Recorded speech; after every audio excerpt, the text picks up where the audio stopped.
We will die, but we will never accept humiliation. And we stand our ground here. We are not afraid of bombings, missiles, or anything else.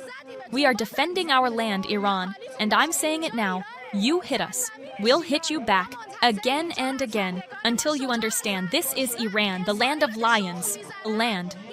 We are waiting because our fighters are brave.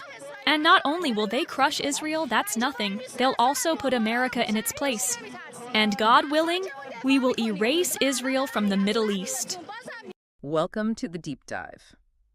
Okay, today we're jumping into something pretty fascinating and, well, maybe a bit humbling too.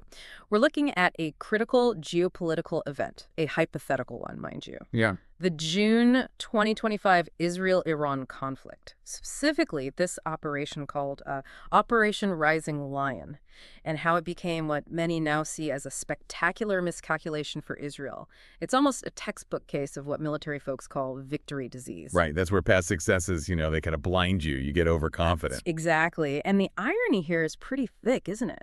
A nation known worldwide for, top-tier intelligence, surgical strikes, suddenly needing what amounts to a bailout. It's quite the turnaround. So Our goal here really is to dissect how this happened. What was the mix of, let's say, arrogance, maybe some outdated thinking, intelligence gaps? What created this perfect storm? We've pulled together insights from academic work, conflict reports, intel assessments, basically trying to give you the shortcut to understanding this. So the big question for you listening is, how did Israel get it so wrong? And maybe more importantly, what can we actually learn from this? Okay, let's set the stage. Operation Rising Lion, June 2025. Israel's objective, on paper at least, was a decapitation strike. A swift blow, yeah. Right. Take out Iranian leadership, hit their nuclear program hard, cripple their ambitions. Prime Minister Netanyahu even promised to set Iran's nuclear clock back by years. Very bold words. But the response, the blowback, it was almost immediate and severe. Iran didn't collapse like they expected. Not at all. They took the hits and, well, they came back swinging. Hard. We're talking missile volleys. Yeah. Reports indicate at least 4 people tragically killed in Beersheba. And then, just hours later, ballistic missiles hitting Tel Aviv, Jerusalem. 14 dead there, hundreds wounded. Wow. Yeah.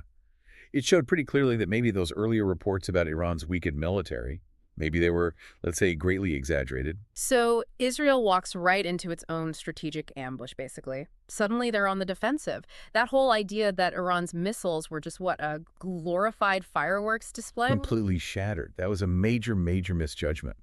And Israel's image, that carefully built image of invincibility, suddenly looked a bit shaky. Exactly. News outlets started talking about a few cracks appearing. It really highlights how massive this miscalculation was. Monumental, really. So, okay, how did they get it so wrong? Let's break down these miscalculations. An arrogance audit, maybe? Let's do it. The first big one, I think, has to be what we could call the quick knockout fantasy.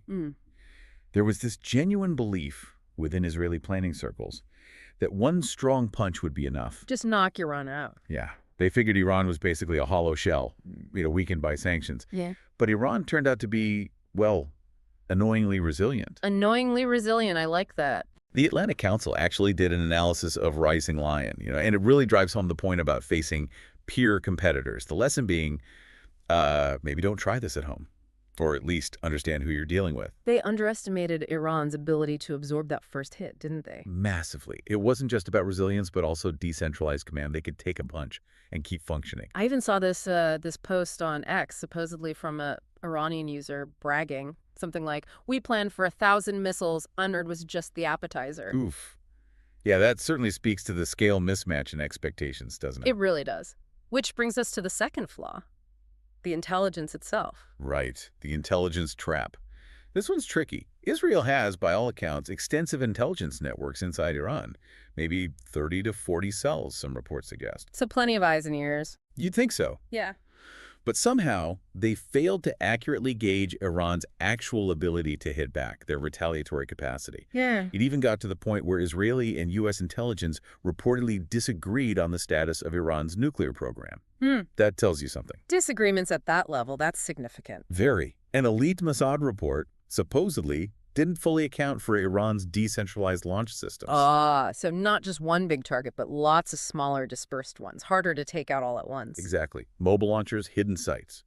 Makes a preemptive strike much, much harder. So it wasn't maybe a lack of raw data, perhaps, but a failure in analysis. Maybe cognitive bias. seeing what they expected to see. Interesting. Okay, flaw number 3. The proxy war paradox. What's that about? Well, think about it. For years, Israel's main fight against Iran was indirect, through proxies, right? Hezbollah, Hamas. Sure, contain conflicts mostly. Right. And that success maybe created this dangerous illusion. An illusion that Iran itself was a paper tiger. Manageable. Precisely. It fostered this false sense of security that just didn't hold up when they went head-to-head, state versus state. Because fighting proxies is different from fighting the state itself. Totally different ballgame. It's like sparring with a boxer's training partners versus actually getting in the ring with the champ. Good analogy. Iran's actual military doctrine leans heavily on its missile force. We're talking coordinated barrages designed to overwhelm defenses. The numbers are big, right? Estimates range from 1,000 to 2,000 missiles. And not just dumb rockets, advanced stuff. Like the Kibar Shaiken and that hypersonic Fatah 1. Exactly. The Fatah 1, if the reports are accurate, is incredibly fast, maneuverable, very hard to intercept. They were ready for a direct fight in ways Israel hadn't fully grasped. Which leads to the fourth and maybe, as you said, the most spectacular miscalculation. Ah, yes. The American factor. The assumption that the U.S. would just jump in, no questions asked. Yeah. The American insurance policy. That seems to have been a core assumption, that if things went south, Uncle Sam would be there to pull them out of the fire. A pretty big assumption to make. How did that play out? Well, it kind of confirmed the assumption, but maybe not in the way they hoped. Israel's supposedly limited operations spiraled very quickly. It became an American-Iranian conflict almost overnight, classic mission creep. So the U.S. did get involved militarily. Oh, yeah. U.S. forces successfully struck 3 major nuclear sites in Iran, Fordo, Natanz, Isfahan. Which, ironically, confirms how much Israel did end up relying on the U.S., right? Absolutely. It showed the dependence quite starkly when facing a determined state opponent. But wasn't there a catch? Public opinion back in the state? Huge catch. You had polls, like a Gallup one, showing, 53% of Trump voters actually opposed U.S. intervention. Wow. That's a major chunk of the political landscape. It is, and it signals a shift, That automatic support. Maybe it's not so automatic anymore. It complicates things for allies relying on that policy. And pulling back a bit, Iran's reaction itself, it really exposed the core flaw in the Israeli plan. They assumed Iran would act like previous opponents, maybe fold under pressure or react predictably. But they didn't. No. They showed what analysts call strategic resilience, the ability to take a punch, absorb punishment, and just keep fighting effectively. And the way they fought back was different too, wasn't it? Direct attacks. Yes, that was a huge deal. Firing missiles and drones directly from Iranian soil. That was a major strategic shift for them. It kind of shattered that whole myth of Iranian vulnerability, especially around their nuclear program, changed the perception in the region. Fundamentally altered it. And another interesting point, their so-called restraint. What do I mean? Well, reports suggest their military response, the missile strikes, actually stopped around 4 a.m. local time. So they weren't forced to stop, they chose to stop. That's the implication. It suggests a level of calculation of control that maybe wasn't factored into Israel's planning. Was it a signal? A demonstration? Hard to say for sure, but it wasn't panic. So stepping back even further, what are the wider ripples here? This wasn't just a regional clash, right? Oh, definitely not. The miscalculation didn't just shake up the Middle East. It sent shockwaves globally, threatening stability. It comes back to that victory disease idea again. Exactly. It's this dangerous mindset. It led planners to underestimate not just Iran's their missiles, their tech, but also their resolve, their political will. It's like they couldn't imagine the adversary having their own agency, their own strategy. Precisely. It's a failure of strategic empathy, really. And history is littered with examples, right? Think about the Romans at Cannae against Hannibal. Or Crassus at Carrhae. Overconfidence leading to disaster. Same pattern. Hubris before the fall. So let's talk about the cost, the arrogance tax, if you will. What are the consequences? Well, first off, deterrence. Israel's image of being, unassailable. That took a serious hit. Deterrence is about perception, and that perception was damaged. Okay, erosion of deterrence. What else? Increased regional instability. Tensions went through the roof across the Middle East. Everyone gets more nervous. Makes sense. Third. Dependence on allies laid bare. It really highlighted how much Israel relies on the U.S., particularly against a strong state like Iran. And you also have that perspective that some people see Israel's actions as tied to Western interests, right? Which complicates the alliances further. Exactly. It feeds into narratives about Western imperial interests. True or not, it shapes how actors in the region and beyond view the conflict. It's all intertwined. And finally, A major reevaluation of Iran. Those thousands of missiles weren't just theoretical anymore. They became a very real, very tangible threat in everyone's mind. And don't forget the economic fallout. right, oil markets must have gone crazy. Absolutely. Spikes in prices, uncertainty, any hint of instability in the Gulf does that. Plus, Iran threatened to close the Strait of Hormuz. Which is what, 20% of global oil supply? Something like that. Huge impact. So you see new geopolitical maneuvering, too. Countries forced to pick sides, alliances shifting. It gets messy fast. Yeah, it sounds like the world wasn't just going to cheerlead Israel's actions. That arrogance actually pushed allies away and maybe even emboldened Iran's supporters. There's that great quote, reportedly from an unnamed Pentagon official.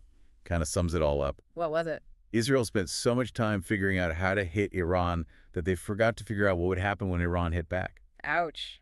That's pretty blunt. And probably accurate. So wrapping this up, the core lesson from this whole hypothetical deep dive, Operation Rising Lion seems less like a roar and more like a self-inflicted injury. A paw to the face, maybe? Yeah, something like that. It's a really stark cautionary tale, isn't it? About the dangers of getting high on your own supply, strategically speaking. Overconfidence in a world that's just getting more complex. Absolutely. For anyone in military planning, strategic thinking, this scenario is like a masterclass in how not to assess threats. The big takeaway: strength, raw military power, without wisdom, without understanding your adversary. It's just expensive weakness at the end of the day. So here's a final thought for you, our listener, to chew on.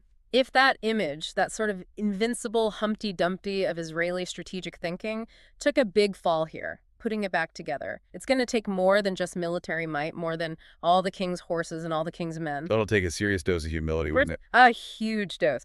And a really clear-eyed look at how power dynamics in the region are genuinely shifting. Maybe the biggest miscalculation was underestimating the resilience and the reach of the Islamic Republic itself.